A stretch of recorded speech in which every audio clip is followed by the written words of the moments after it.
You are watching Access LaPorte County Channel 97. Coming up next is the June 24th meeting for the LaPorte County Convention and Visitors Bureau Board. You can find more information for this meeting by visiting www.accesslaportecounty.org.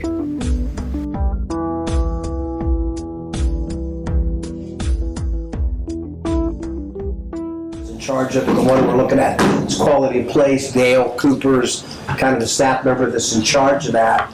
So we simply go through, and it gives us an opportunity to talk about each initiative, and we talk about what quarter they're to do, that they're have activity in, and then it just really gives us a chance to have focused conversations with staff. I mean, if you sit down and say, hey, how you doing with Quality of Place, and you don't have this plan in front of you, you start having these conversations that go off in 20 different directions.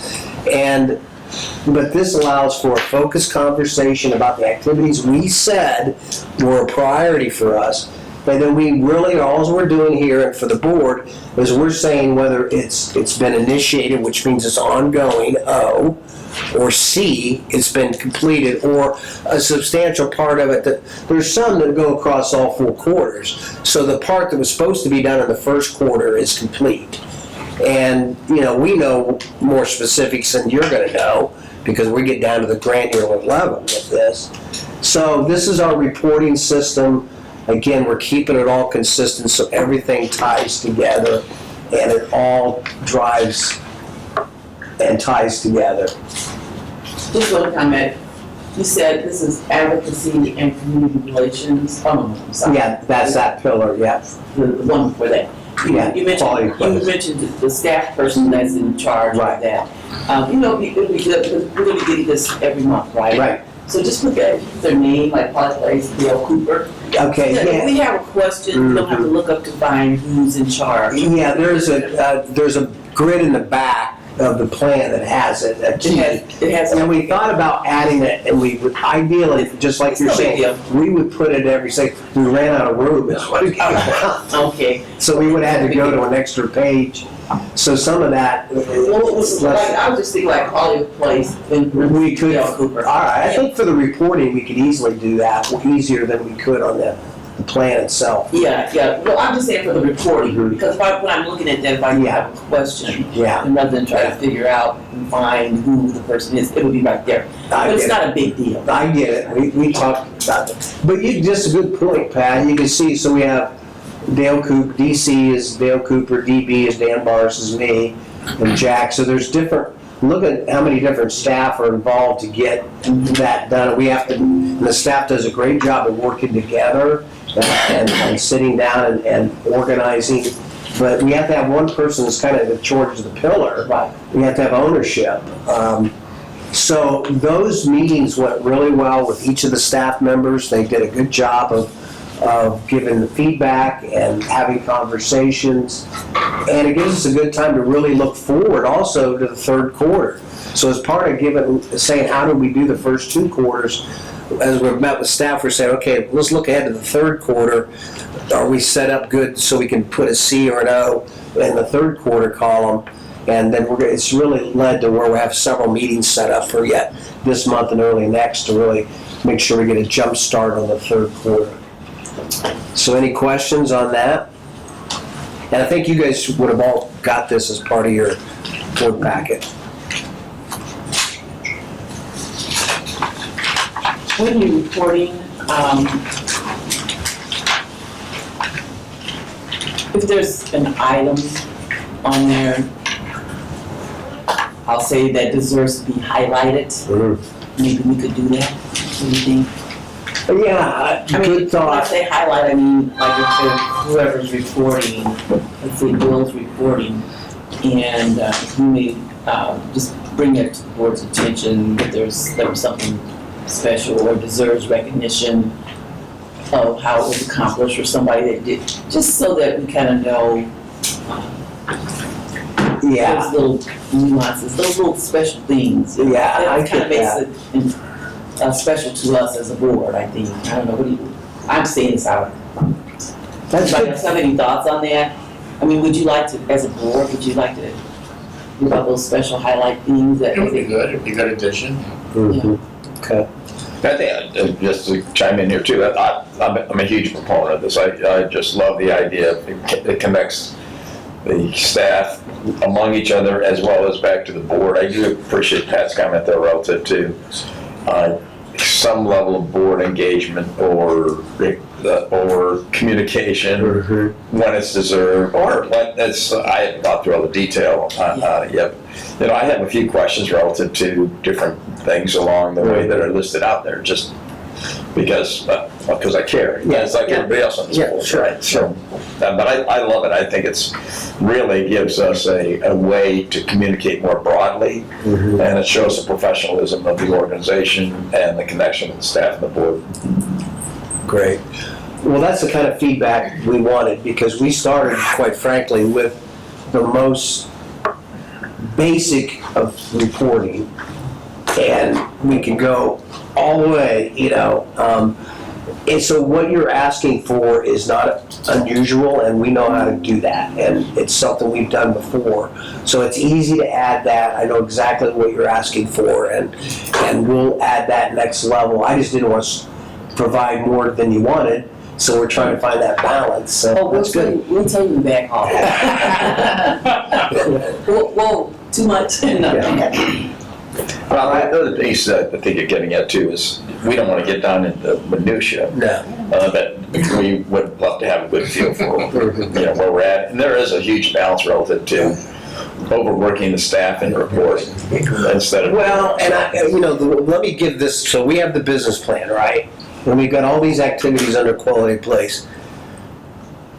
Probably, I'll pick a number. That represents 60% of what's going to get done, because we all know in our jobs we have the other 40% comes in the door with stuff we didn't even know about 2 months ago. We got the mayor of LaPorte calling us for this. We've got information about the boat race changing, and we have to go put a lot of time into it. So we have to leave room in our schedules for the reactive stuff. So this stuff is what I would call important and and proactive. We're able to be proactive. Unfortunately, we have two other segments we all work in, and that is, hopefully, we don't spend much time in here. Not important, but urgent, and then important and urgent. You got to guard against living in the unimportant and urgent thing, because that's what you're not doing a good job.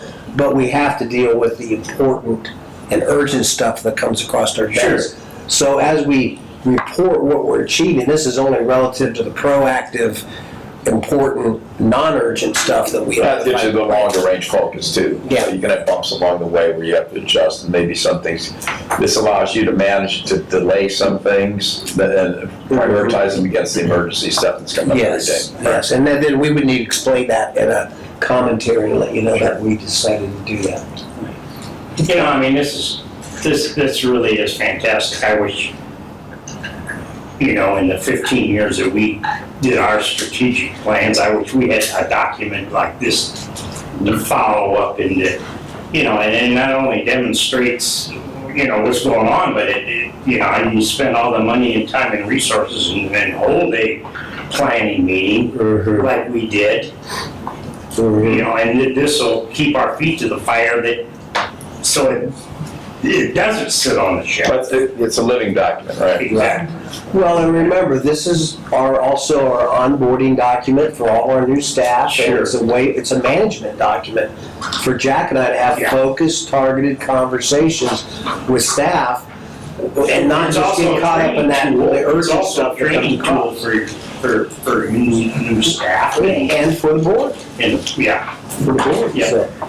You made a comment earlier about we're in some cases we're reacting, and I'm hoping that I believe that a document like this, not only the document but the action that goes behind the document, will minimize that. You're always going to have reactive things come up, but you want those to be, you know, very, very minimal in all cases. So I'm hoping to move away from a lot of reactive stuff and have more of a be proactive. Yeah, I think we do. Plan to put it out there. Jack's, I think in particular, is very skilled at that, and making sure that gets dealt with, and gets with. Jack gets the heart of the matter so well that he doesn't let that stuff get out of hand. But it's easy to start doing that stuff and forgetting about this, and so this brings us back to center. Right. So that's the difference. Jack and Matt help us. He's a good whitewater rafter. He takes us through the rafter, through the running waters excellently. So I've been through a few with them. yeah, I know you have. So, good feedback. We'll add some commentary next month, and we'll see how you guys like that. Good job, thank you. Okay, with that, we're gonna move right to our treasurer's report. Becky? Okay. For 2025, a total accounts payable, $40,433.77. Total payroll, $67,122.63, for a grand total of $107,556.40. And I have the supporting documentation, the statement of financial position, the P&L budget performance, the bank account reconciliation, and the corresponding claim sheets to pass.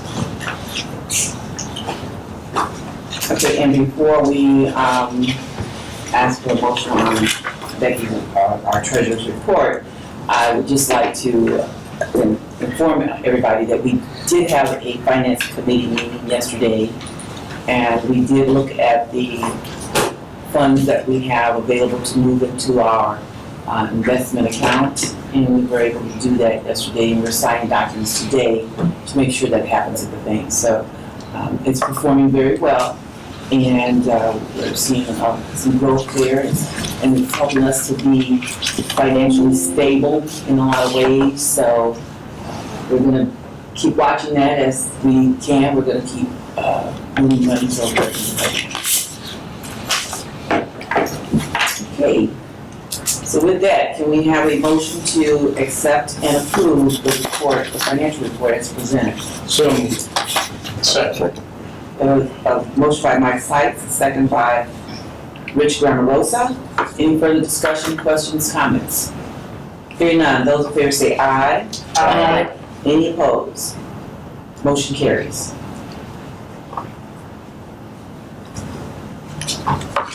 Mr. CEO. Really? That's what it says on my agenda. Well, first of all, this has been one of the most interesting meetings to prepare for that we've had.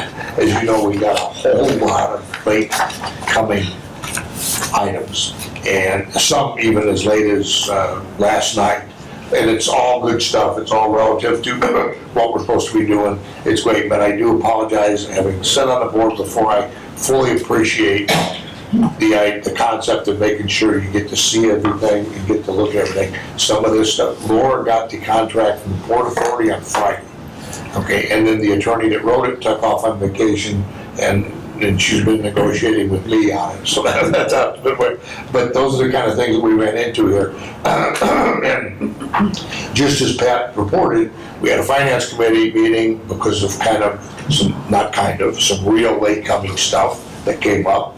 And after that meeting, some more good stuff came up, and we're gonna try to squeeze that into today too. So I'm gonna let you know right now that several items are going to be coming off my report today. We won't be doing a number C NITDC report.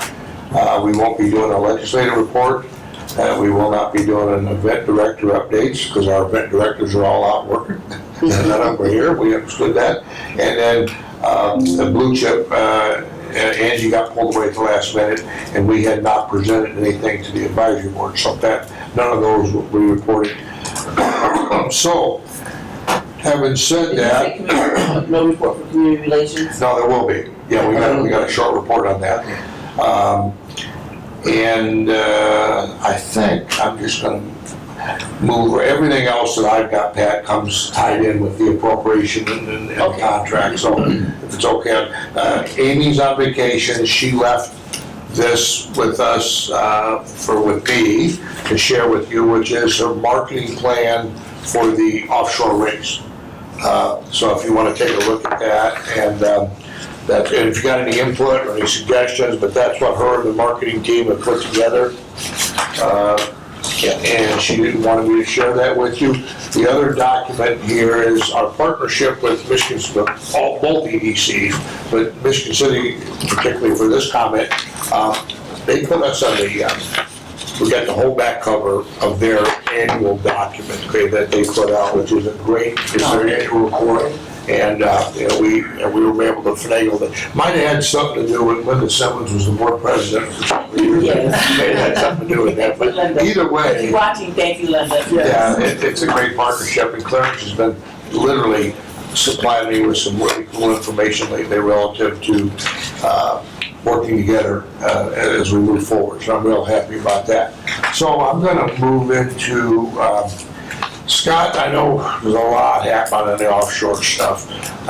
Maybe a short synopsis of boats, counts, or anything you'd like to share? As of right now, I think our boat count is going to be the highest that we've ever had. At least that's the theory that I have, based on going to the last couple of races that we had and talking to teams and touching base with them. It's basically been our schedule's set, Michigan City's on it, we'll see you then. We wouldn't miss it. I think a lot of things that we've ingrained in the teams is this is more of a family-oriented race, with the block party and the kid events that Chelsea puts on. I mean, every team that I've spoken with is more than excited to be here that weekend. Other than that, I think a lot of it is just, I did talk to Rick. I told Jack I talked to Rick Lindsay, our sponsor, and he's going to be in the area probably next week sometime. I told him to let me know, and maybe we get together and chat some then. But he's excited to be here. He's excited to still have the partnership in place with us. And other than that, it's been a busy summer, and I'm ready for our race to get here so I can sit and relax a little bit. Yeah, right. So, X Insurance, they're paying us quite a bit of money to be here this year. They're bringing 7 boats, a helicopter, and, okay, Chelsea, you have to help me out. What is this flame-throwing boat? What's that? They actually have 2 boats. They have a total of 6 to 8 boats, depending on the race and what's available, kind of thing. But they do have 2 boats that have flames that come out of the back of them. So they're pretty neat. So they'll be bringing at least 1, probably both to our event, and they're gonna have the flames coming out for the block party and all that. So. Note to self. Fire department aware of this. No, note to self, don't get That is a cool graphic, by the way. I love that graphic. They're gonna light up the block party. That's the plan. They're gonna we're gonna have fun No, with I'm that. serious. Are we gonna be okay with this? Yeah, it's- Fire thing? I'm like, We can, because it's a lot of people work. Now we got it. I know you do. So, Charlie, anything else to say on that? Nope, I don't think so. Okay, I'll just add, please make sure you get with Chelsea or one of us, Gail, with regards to if you need any shirts or anything for the race, for the time out there, because we won't have time after the next board meeting. And VIP stuff, please make sure you get your requests in. We want the board to be especially taken care of there, but keep in mind that those they sell for $300 a piece, and it's a lot. So we'll give them to our families' needs, but we got to be cognizant of the cost on those for sure. So the official number of boats is at this point estimated at 80, 70, 90. The Lake of the Ozarks race that Scott just got and Chelsea just got back from is the first race that's being run by we got a new overend. There's 2 of them fighting each other, and then we went with this guy. So, and judging all the boats that followed that race, they had 55 boats, which is a huge number. First time out in Lake of the Ozarks, not as popular as ours. And we, Scott and Chelsea analyzed the boats that were there. It's all the big ones. that they're all following this new group. We already had the small ones, pretty much here. Sure. So, I hate to do this, it's like, predicting the weather or something, but I'll be shocked if we don't have 70 votes here. I will be. I just wanted to have some, for general conversations, I just want to be in the range. Well, Scott. And that number tends to get exaggerated. Yeah, it does, but it's easy, because, you can count, we got to log them in, we got to check them.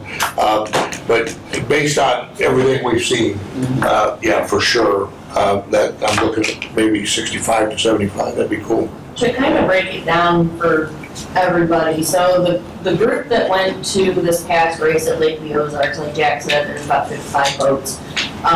There's another group that is the OPA group, which is the smaller bracket classes, which has a bigger number of votes overall in the bracket classes.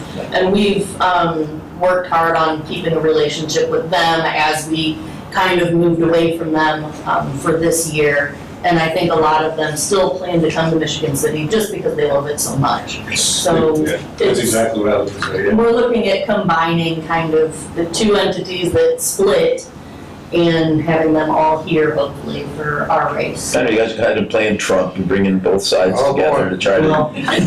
You're saying I'm playing that role? I think you were referring to somebody else. A lot of that to do with, what we're doing is, we talked with a lot of the folks that we had in the past, and like Chelsea said, some of them are coming just because they love the venue.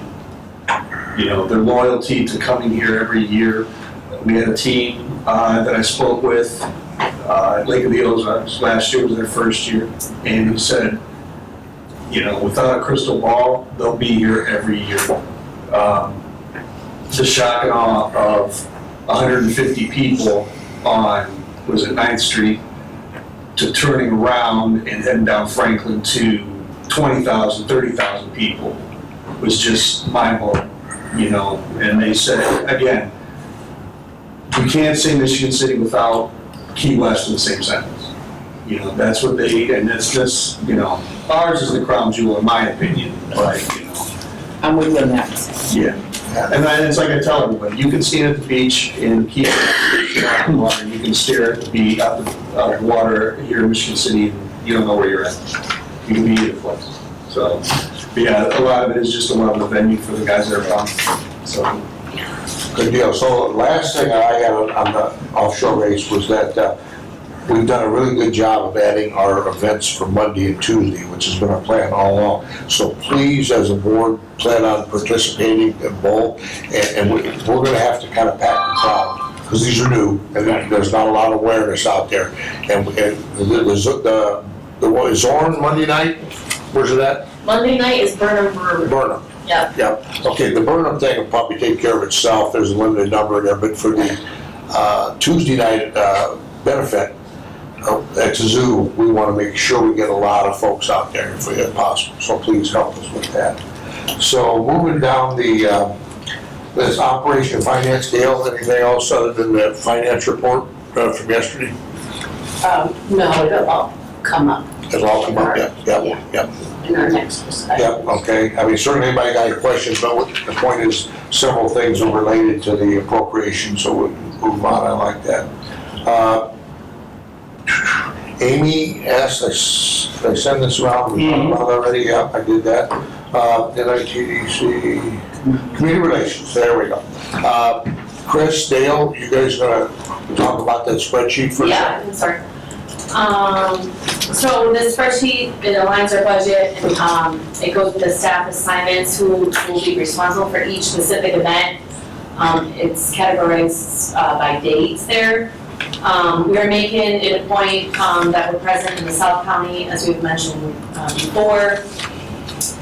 And if anybody wants copies, you can come see me after. And I know Jack sent them out, but if you like a hard copy, just let me know. July 3rd, Brett and I will be setting up for the LaPorte County Fair. We'll be having a booth out there. Brett and I are working on this Seeing Sands. The Parks Department asked us to get 2 nonprofit organizations to participate in that. We have the PAC Center that is committed. We're still on the lookout for another non-for-profit, so if anybody has any ideas, just let us know. And then Lake Fest is around the corner, so June 30th, I'll be meeting with Mark Schreiber to find out how the CBB can help out and what he needs from us. Chelsea, run it down to the bottom of this page. There we go. Yeah, okay, so I wanted everybody to see that bottom number there, which is, it looks like it stops at 55. That's an amazing number of events that we cover. And then now we're tracking who's responsible, how much money's given. So when you get questioned out in the community as board members, are we covering this event?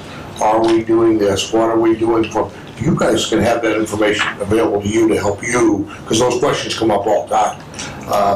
We lost a couple of these events in the years, either because of a staffing change here or because changes on their end that they didn't understand to come back to us. But we've got them all captured, we think, right now. Dale and Chris and the couple staff did a really good job pulling this together. And it's a good tool for me to look at and make sure that the financial stuff's been taken care of. And a lot still be determined. Yet we're still, as Dan pointed out, things come up later that we have to deal with, and some of these we'll evaluate as we go. So, good tool, thanks. Any questions on it? This is excellent. Yeah. I mean, it's unbelievable. And then the next step, if you got more time, go to tab 2, which is our destinations, and just refresh yourself and look at all the great destinations that we have here. We take that for granted sometimes. And then tab 3, I shared some of this information with you before. We go to the bottom number on this one. It's 320 groups that came in. Look at the total attendance down there from Blue Chip, from our great partner Blue Chip. Those are events that we don't take credit for in the event line, because it's either Blue Chip brought them in or we jointly brought them in. But we absolutely should take credit for all of those because we're partnered at the hip with AIG and work together. And some of them we do the RFPs on, actually. So anyway, I thought that's a great tool. I hope you guys utilize it and enjoy. I look at it every day. Is there any way that we can publish this in some type of a document? It'll be part of our key messaging. We're figuring that out through the consultant. To your point, let me talk to Amy about that in a little bit. About if there's a way we can capture. People gotta know that. Yeah, I know what to do. I just made a note. We'll see what we can do. Yeah, in a way that's user friendly, so we can get them to look. Oh, these are the events are doing without a lot of garbage or clutter on the page. All right, good. Hold on, I can't let this go. Jack, that's Jack. I got to give you kudos because I've sat on a lot of boards. Like I've said, worked with a lot of CVBs, and you know what? If you're not, everybody wants to talk about how much money we've got, and you sit in a meeting in Michigan, and they say that we get all this money from short-term rentals, but the money goes back into the communities to help with quality of life, quality of place, that attracts visitors, but also makes it a better place for our residents. And Jack has had the vision that few others have in our industry to make sure that the Bureau is doing just that and is putting money back in, is partnering with the key stakeholders across the county. And to see it in this form when I saw it, it just really does allow you to see it in a fresh light that you don't see it in without the numbers. Most boards just want to gloss over it and don't want to go through the effort to document it. It's really my Well, there's that, and then they just spend it on things that are not as meaningful. Well, and that if there's no record of it, there's no judgment. Well, maybe there's that. There's the other Or side. accountability, maybe that's a better term, right? So anyway, great job with that. Yes, thank you. And staff, you all know that there's 2 people keeping that final document. Go to Chris and for updates. Okay, make sure everybody knows that because we don't need multiple documents. So you're keeping the final one in there. Excellent. Yes. I just want you to, before you go, to look at our own board member, Laura Prince has an extraordinary art exhibit out here on the wall, so please take a look at that. Her pictures are lovely and they are for sale through her, so make sure you take a look at that. They'll be up We're gonna for get the some next couple of photo months. ops out there. Yeah, take a look at You get it signed by the artist. Well, We got some blank checks you can sign. Dale for inviting me to show my work, and I'm just, I just hope you enjoy it. Oh, wow. Great. Thank you, Thank you. yeah. Okay, Pat, so I think I'm done. So you're back up to unfinished or something. Okay, well, the short-term rental unfinished business, did we do that already? No, that's coming No. up. That's, okay, well, let's take care of that, then we'll get into Yeah. the special appropriation. Okay, so, the short-term rentals, which are the vacation rentals that are done through the homes, and our county is one of the largest, has one of the largest concentrations of third-party rentals in Indiana. And it's a huge the people that come and stay at those short-term rentals have a huge impact on the economy for LaPorte County, Michigan City. And so we wanted, as part of the plan, Jack has been hammering, we are going to start focusing on this audience, because it was only a few years ago that we started collecting the innkeeper's tax from people staying there. So one of our big goals was to start to convene the short-term rental owners and property managers and start exchanging information and ideas and best practices and ways we can work together more closely. As we were thinking through how we were going to do that, Michigan City, the City Council convened a listening session between residents who live next to the short-term rentals and the short-term property rental owners and managers, and tried to identify if there are any issues out there that they've been hearing about. It was really well managed by Greg, who's one of the city councilmen, and we got to hear a lot from both sides, the residents as well as the property owners. And the unique thing about it is the people we wanted to talk to were in the room, and they put their hand in the air, and I quickly learned who some of the stronger voices were. And so we were able to go up and start getting business cards and start making connections. And I talked to Rich about this today, and I talked to Connie about it, because they own a short-term rental, about some of the issues. And to a person, they said, look, we're sympathetic to the issues that are being expressed by the by the residents, but we don't have those problems, and the problems lie with just a few bad apples. So they want to be helped to be part of the solution. So what we've done now is we've identified people that own or manage third-party short-term rentals. They've agreed to be on our short-term rental committee. So we're going to be the convener probably here, and bring them in and start having conversations centered around what we can do to address some of the concerns of the residents, mitigate them, probably some opportunities to add servicing and marketing efforts for the people that are coming and staying in the short-term rentals, and other types of ways that we can work with the city to help make the situation as best it can be by welcoming these visitors and at the same time and accruing the economic benefit that comes with them. I mean, if you look at this, and we've run some data, the people that are coming to stay in those short-term rentals, if you're going to the Indiana Dunes, you're staying in Michigan City by and large, because there's not a lot of good options in Porter and Lake County that have the amenities you can get through a short-term rental or even a hotel in our vibrant community here. So this is a huge step forward. Jack has been calling for this for the last year and a half, 2 years, and so we've got it off the ground, and Brett and Dale have been instrumental with this as well, and Chris. So we're on it, and we're going to start growing it and having this add this to our plan of work going forward. And it's one of the big goals in our business plan, so we're getting her done. I just want to add something to that because, we hear sometimes the comment being made about the short-term rentals, taken away from the house being available for housing or housing in your community. But, there are some trade-offs. But overall, when you're talking about true economic development, this presents an opportunity to help that phase of what we're trying to do in developing our community, making it grow. So those short-term rentals, they are beneficial to the community. Even though the house may not be available for a family now to live in, it's available for people to come and visit our community. Right. And maybe come here and stay.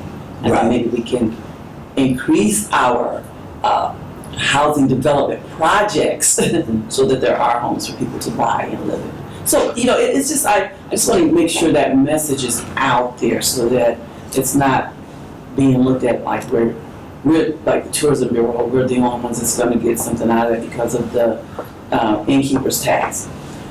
First off, we get those taxes, we put them right back into the Which is spreadsheet we just looked at shows. So there's some trade-offs, but we really need to make sure the community embraces that and not just allow it to be said and not understand it. Right. But to that point too, it's easy enough, you mentioned a couple of bad actors, so depending on how the rental is managed and whether if a complaint comes up, if it's addressed right away, if it doesn't end up at a city council meeting as, just the next issue. So I'd love us getting in front of us and managing it and developing our partnerships here and also helping them promote their stuff because assuming this is a good thing, we want more of it, as well as getting the message out that, these folks come here, they take back stories from Michigan City, they're great stories, LaPorte County. Ambassadors. I visited this, I had some great memories, I want to go back there, all that, so that's good. So the folks that you had on that list, are they the folks on that board on the last? On the committee? Is everybody up there on the committee? Yeah, well, they've said they'd be willing to be, and so we've got to convene the first meeting. Okay, I was curious. We haven't had the first meeting yet.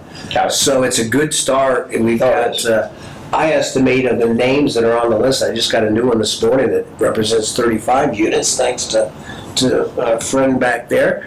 And we will, we probably have maybe a quarter of the units represented on our committee. Well, we have I know one of the groups out there is about 60% of them. Yeah, so we have the right voices, we have the people with the right thinking. Again, the spirit of the people on this committee is to work in cooperation with Michigan City, the city, and with the residents and come with outcomes that benefit all. And that's our spirit going in. It's all like a research panel for us as well. Could I add one comment? Dan, we were at the same meetings, I think you agree. What we found out too at these meetings was, we talk about like problem units, et cetera, with the third-party owners. Really sounded like from the tone of the meeting that it was like one or two owners and 2 or 3 properties that was basically the issue. Right. So it definitely isn't a citywide issue. It's more like concentrated and sound like maybe 1 or 2 ownership groups. What are those issues? Just general things that I would guess. Noise, nuisance. Wouldn't you say, Dan, that most of these things are already on the books, but it's just a question for any municipality, manpower, time to enforce? I don't think they're really looking for new code enforcement or new ordinances, but it's just maybe some clarification and enforcement of ordinances on the books. Yeah, I think it falls under noise, mainly noise and nuisance. Yeah, I think it falls under that. Noise and nuisance accounts for. And the other thing too is everybody always goes back to innkeeper's tax, but the availability of these third-party rentals raises the assessed value of all the houses in the community. And that is impacted by property tax rates. So maybe we get the direct innkeeper's tax. But the cities get, they get the property taxes, the school systems, everything else. So it's a win-win for everybody. It is. It's all about management, like to Don's point. Can I? There's no difference between a short-term rental and a long-term rental. You got long-term rentals that manage their properties terrible, and the police are constantly going out to them homes. So we have to separate the good ones and the bad ones and not paint everybody with the broad brush. That was That's a the good big point. thing, wasn't it, Brett? Hold on just a second, we have a comment from Doug. If I could just put something in here, I've dealt with this stuff personally for probably 40, 45 years, and I can tell you, it's always one or two people that cause the entire problem. And as an example, in the town of Long Beach, where now they're building monthly rentals, that was caused by one problem person. And that one problem person caused such a turmoil throughout the whole place that he made it into, we used to rent rentals for by the week, now it's by the month only. Yeah. And historically, you always find there's one or two people, and they don't usually have are not part of a rental group, or they're not managed, they're individually managed. Sure. And those people that are individually managing, they don't care. They rent to 19, 20-year-olds, 50 of them in the house, party, cause problems, break stuff, and the neighbors never call the police. The number one thing is, to me, neighbors should call the police. Yeah. I had one neighbor of mine call the police, and I'll tell you what, there was county cops all over the place. This would really be quite a bit of. Yeah, those are the same things we heard at the meetings, so it's. So most of these are all beach rentals? No, not necessarily, well, they're not on the beach, a lot of them are like in Downtown here? downtown area. Oh, okay. So more than I thought were not on the beach. I kind of went with that mindset too. You know?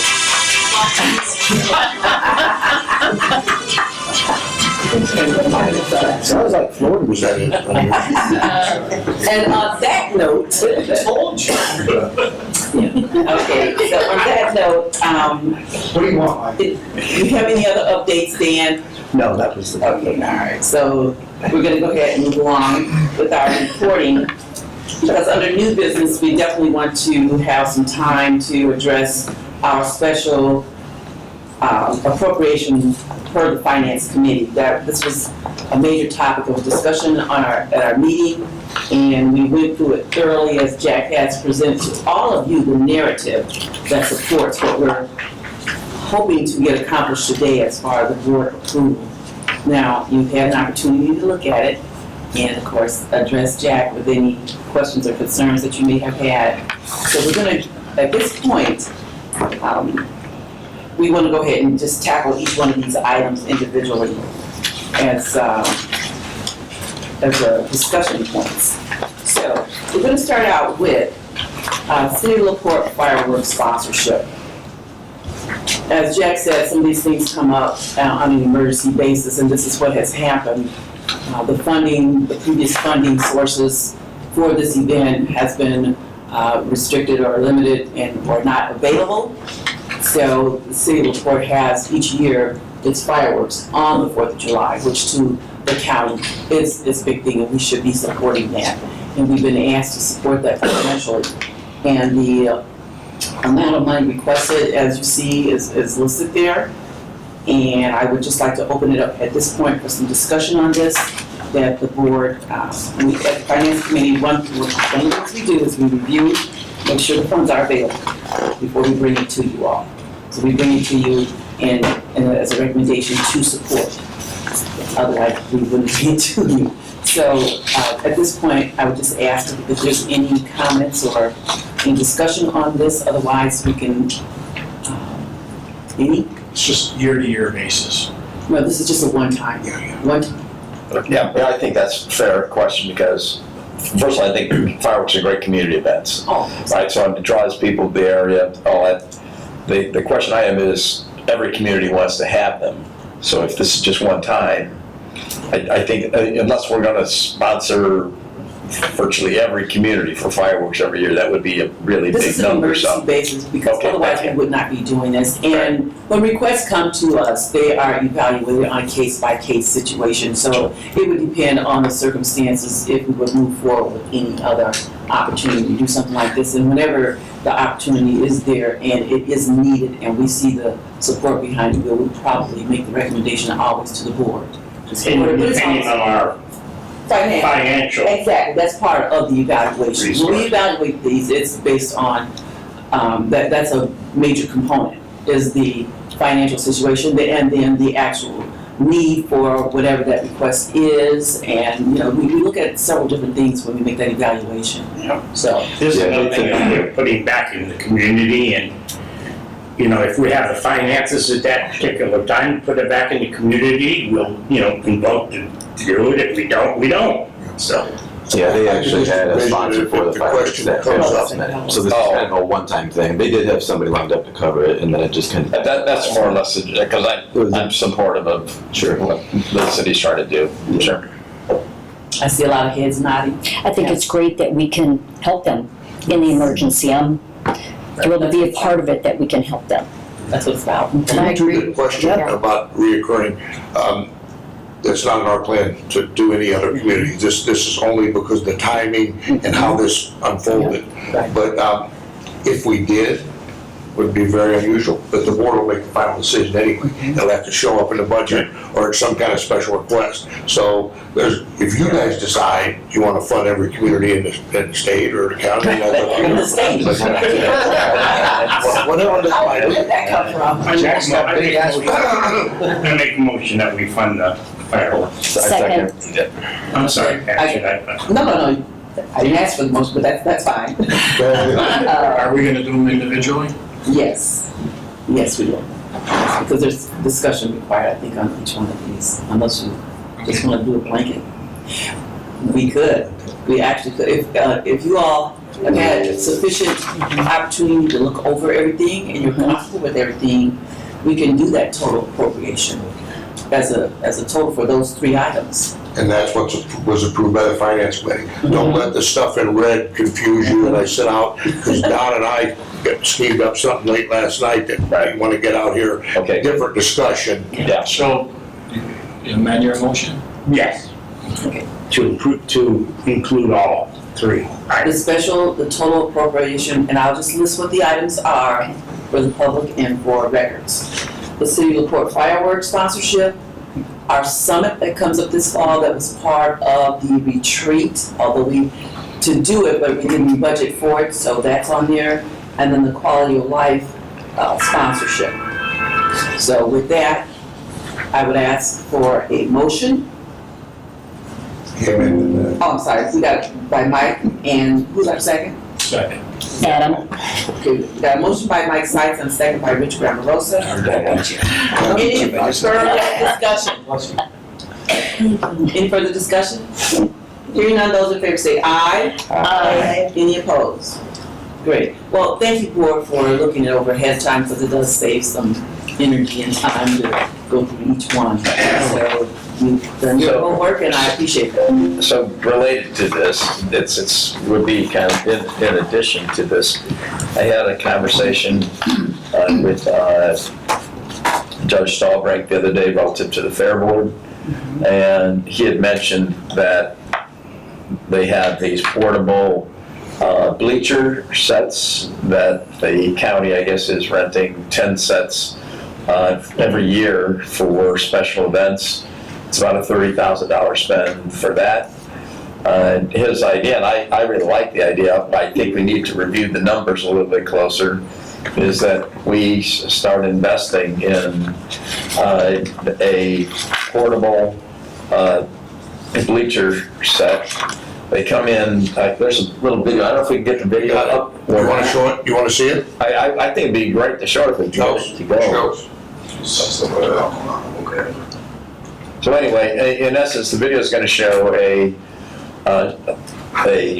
portable set of 300-seat bleachers that can be towed behind a big pickup truck and be set up at either event, and the whole thing sets up in about 5 minutes.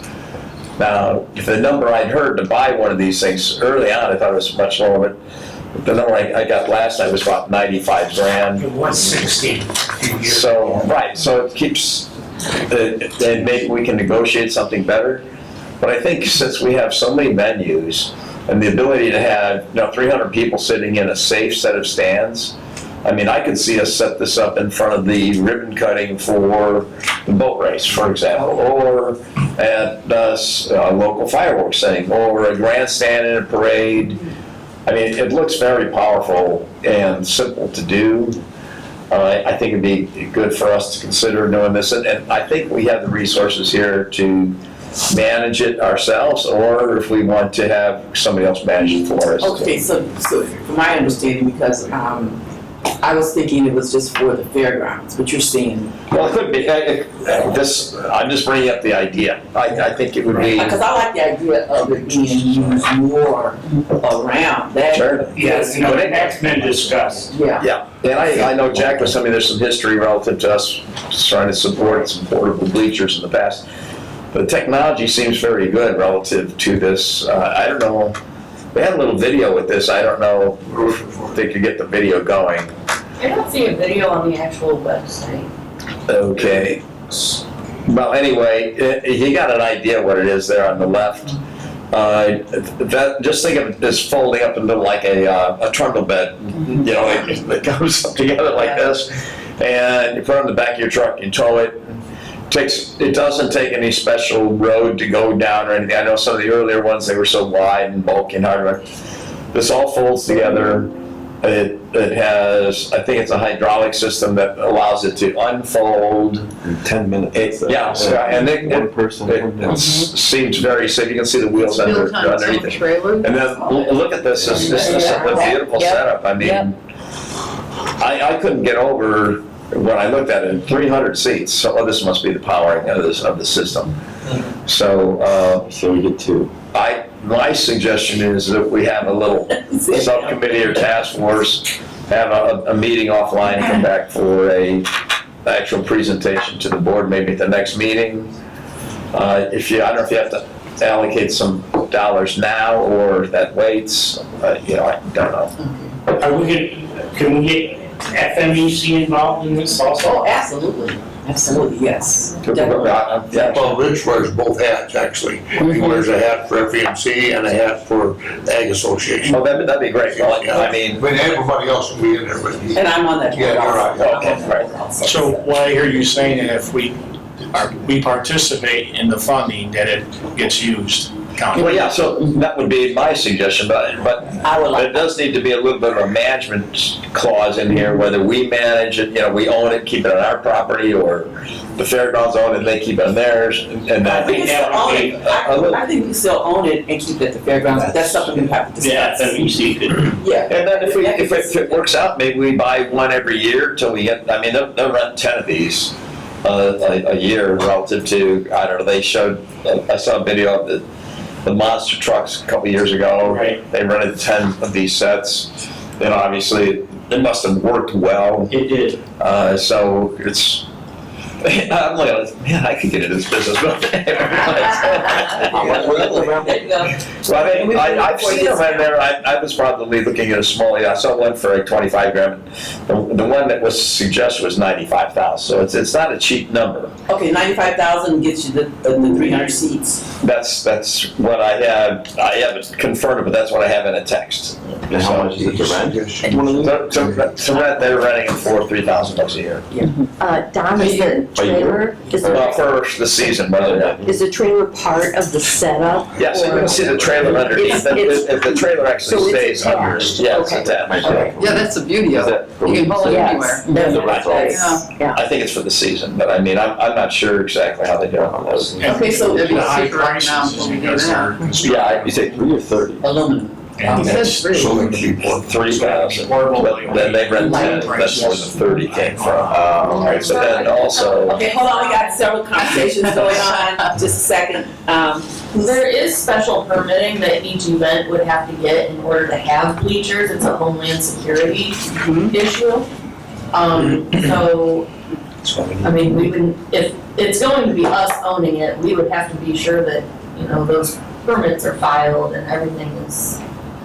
So here's what I'm going to suggest, or I'm going to, here's what we're going to do. We're going to establish a committee and do some research and get all the information together.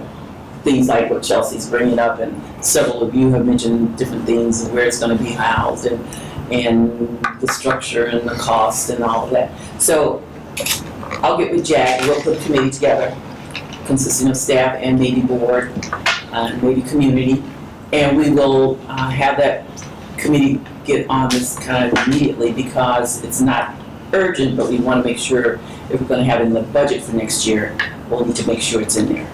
And I don't want to delay that part of it. So if anybody has any other things they want to input for that.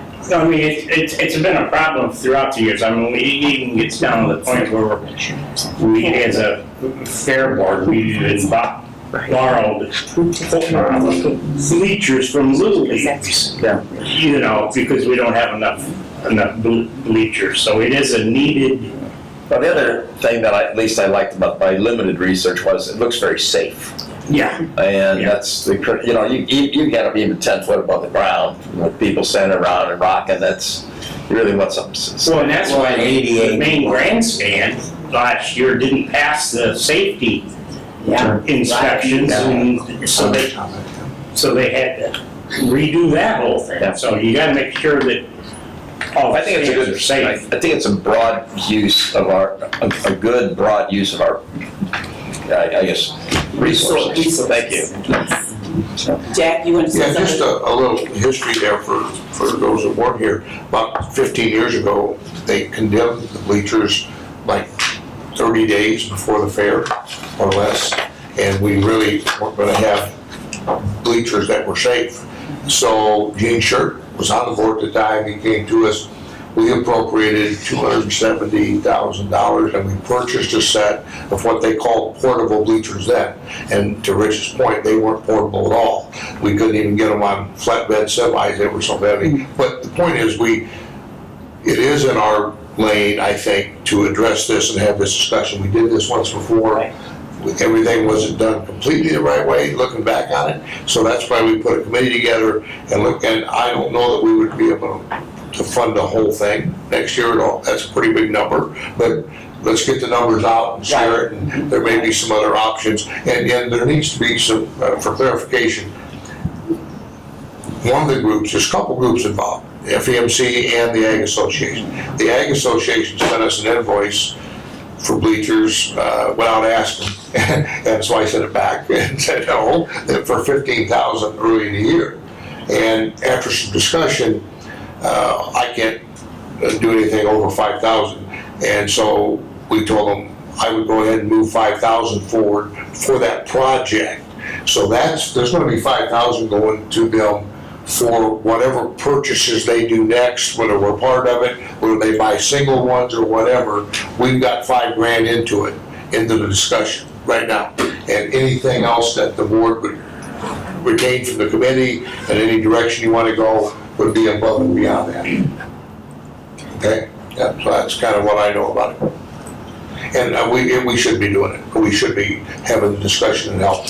So we'll have that on the agenda for next month, and we'll have the committee bring back a report. We'll make sure the committee meets between now and next month to get some activity going in this area. If you want to be on the committee, let me know, or Jack, and we'll certainly use you as a resource. Is that going to be enough time for them to? There's no timeline right there. We're not on the timeline. Yeah, I mean, this is you know, we'd like to do, I believe the county already has committed to this year for at some level. Yeah, it's not for the. But I mean, I believe that this is something that's needed, that whether we get it done this year or next year, I don't think that's a big issue. Yeah. So the discussion. Sooner than better. We want to bring the committee together and start the discussion. We're not going to resolve it by next month, but get the committee together, start the discussion, and then they'll report at the next meeting on where they are, where they're going to go from there. Yeah, that's just a start. Yeah, and I think too that, you know, people think about stuff as more of a summer activity. I think this stuff would work fine for off-season too, you know, fall, even winter, whatever. I mean, if this thing works as well as it looks, anytime we want to have a venue with 300 people at it. Right, bleachers. Even a Santa parade and stuff like that. I see a Santa down there in the end. I'm done playing safe. Okay, so, oh, leprechaun, yeah. Okay, so, okay, we gotta go to our Michigan City Port Authority licensing agreement. Jack, and Laura, I guess, are gonna update us on what's going on with that. Yeah, mostly Laura. So literally, just a few days ago, we got this contract. And just the history is, we've never had a contract with the Port Authority, and we've been using them since day one. Not quite sure how that happened, but Chelsea and I were reviewing contracts this year. Somebody said something about the Michigan City Park Department covers this much, and we said, oh yeah, we understand, Port Authority's separate. I called Tim Frame up, and we need to do something from a liability standpoint. We have to have some kind of agreement, whether it's an MOU, whether it's a contract, or whether it's even a certificate of insurance. So the result of that was their attorney sent Laura this document just a couple days ago, and Laura's going to fill you in on what she'd like to see happen and any explanation of the document. Well, there's really not a lot to explain necessarily. It's straightforward. It's very similar to the contract we have with the Parks Board. So there are some administrative issues that I want to address, and unfortunately, Mr. Zach Nolan, who prepared this, he's out of the country till, I think he said the 7th. Was it the 7th or 11th of July? Nonetheless, I can't work out the details to make this less burdensome on the team here in preparation of the boat race. So I do want to get some clarification on that. But the basics of the contract, the material provisions are pretty straightforward.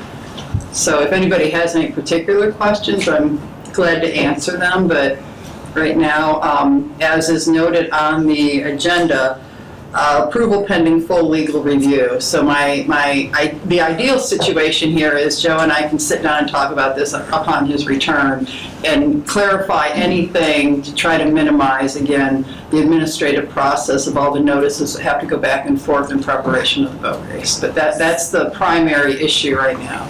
So, and we've done this in the past. Sure. Not to belabor things and hold up the process. The board gives our legal counsel the approval to go ahead and proceed with the contract and pulling it together. And unless something drastically comes out of that, then we have the approval, they have the approval to go ahead and proceed. Yeah, excellent point, Pat. And anything substantive that comes out of this, I will bring to the next meeting right before the boat race, but because we've got that time crunch here, it would be ideal to get this moving, and then I can clean up all the issues that keep me up at night, and then we don't want you staying up all night, okay? We don't want that. Good. So I would ask then, unless you have any other questions of Laura at this point. Anybody? Okay, so then I would ask for a motion to give approval pending full review, legal review of the contract with the Port Authority at this time. I need a motion. Motion to approve. I'll second. We got a motion by Rich Grammarosa and a second by Donna Babcock. Any further discussion, comments, or suggestions? Hearing none, those in favor say aye. Aye. Any opposed? Motion carries. All right, we're down to board comments. And staff too, if we should put that board / Well, staff. since you put staff in, I just changed my. I was in such a hurry to get some of that discussion out there. I forgot to tell everybody yesterday, after the Finance Committee meeting, Dan and I met with our partner Josiah and our other regional tourism partners, and we locked in the dates for the summit / forum, tourism forum that we're going to be doing. I want to share those, Pat, with everybody. So on Tuesday, September 16th, Josiah is going to be hosting some regional training for tourism for like 3 states, for folks in Michigan, Ohio, and Indiana, I believe. And we made the decision yesterday, we're going to host that at Blue Chip. that's a standalone thing that's being paid for by our state tourism organization. So we don't have any money involved in that or anything. But that's gonna bring in a lot of room nights for that. And Josiah is the one who's going to be facilitating that for the state tourism. And then on the 17th, we're gonna move into our tourism forum, which will be at P&W. Hopefully they can house us on these days, they're not already booked. That's our first choice, and we're gonna start working on that today. There'll be on Wednesday the 17th, will be an AM session with our regional partners from across the state. And then we're gonna do an afternoon session with the CVBs just themselves, the regional. And then Thursday is the LaPorte County portion of the summit and the forum. So there'll be, and everybody's welcome on 17th and 18th out at P&W, once we lock that all in. And Jack and I were talking about this, and it's gonna be, in my opinion, and again, I go back to the retreat that we had, and Josiah did that piece on the community and how they receive customers and what they give to the the visitors, and what they give to the visitors when they come here, what kind of perspective we have. And I was just totally impressed with the way he presented that. I don't know if you all remember that, but the importance of the visitor to the community and getting that message to not just the community leaders, because most of the community leaders have that understanding, but the people that actually reside here. Those are some of the people that complain and don't understand why these people are here in their community and disrupting things. And so we want to make sure that message gets to those individuals. And that's what I'm really hoping we can do with that community piece, is get the community there. And I'm talking the entire county. And that's why I think the site at P&W would be excellent, because it allows South County and everybody to just come together right there at that location and hear what the industry leaders like Josiah, what they have to say about visitors and the importance of visitors to communities. So just want to get that out there. No, we're excited to be able to host all 3 of those days. Looking forward to it.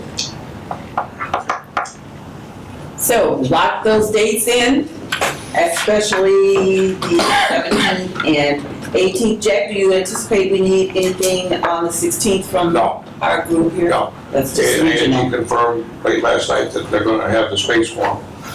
So we know that it's gonna be there, but no. But I mean, from staff and community. I don't think so, but I'll keep an eye on it. One thing, the purpose of the training is advocacy and community relations, so key messaging. Oh, okay. So we will probably be thinking about how, I think the board members we're gonna work on key messaging for the board. So going to that meeting would kind of tie into that. But we have to work out the details, I understand. Well, the 16th, 17th, and 18th, put those dates on your calendar for now, and as they work out the details, we'll work it out. Okay? All right, any other board comments? I'll add one. We want to congratulate the City of Michigan City on a very successful first effort at the Juneteenth celebration that was held out in Washington Park.